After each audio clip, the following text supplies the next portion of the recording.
চট্টগ্রামের সীতাকুণ্ডের বাঁশবাড়িয়ার চৌধুরীপাড়ায় বাংলাদেশ কৃষি গবেষণা ইনস্টিটিউট বাড়ি উদ্ভাবিত বাড়ি বেগুন 12 চাষ করে সফলতা পেয়েছে কৃষক আবু জাফর। এক একটি বেগুনের ওজন 800 গ্রাম থেকে 1 কেজি। বেগুনের আকার এত বড় দেখে খুশি কৃষকরা। আবু জাবেদের ছবিতে চট্টগ্রাম থেকে আরো জানাচ্ছেন নয়ন বড়ুয়া জয়। দেখতে লাউয়ের মতো মনে হলেও এটি বেগুন। এক একটি বেগুনের ওজন 1 কেজি পর্যন্ত। চট্টগ্রামের সীতাকুণ্ডের বাঁশবাড়িয়ায় শৌখিন কৃষক আবু জাফরের ক্ষেতে ঝুলে আছে বড় বড় আকৃতির বেগুন। ইউটিউবে এই সাইজের বেগুনের চাষাবাদ দেখে আগ্রহ জাগে তার। পরে কৃষি কর্মকর্তার সহায়তায় শুরু করেন লাউ বেগুন চাষ।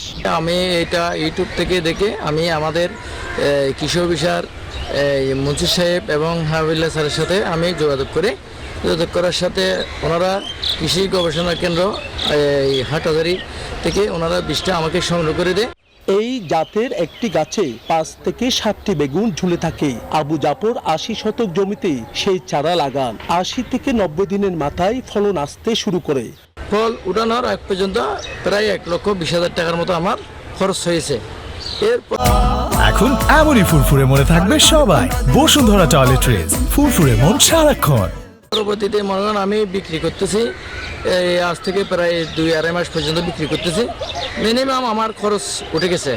উপজেলা কৃষি কর্মকর্তা বলেন, কৃষক আবু জাফরকে বাড়ি 12 বেগুনের বীজ দেয়া হয়। অন্য অনেক জাতের চেয়ে এই বেগুন গাছে রোগবালাইও কম। অন্যান্য বেগুনে অনেক সময় গোড়া পচা ধরে অথবা গোড়া পচে গাছটি উল্টে পড়ে যায়, মারা যায়, উইল্টিং এটাকে বলে। এই ধরনের রোগ খুব কম হয়।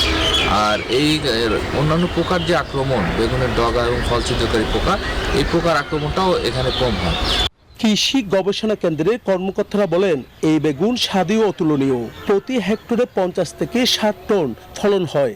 এটার বীজ খুবই কম থাকে। খাওয়ার সময় আমরা যখন সবজি এটা কাটে এনে সবজি রান্না করে বা ভাজি করে খাই, তখন কিন্তু বীজটা কম থাকে, পরবর্তীতে বীজ হয়।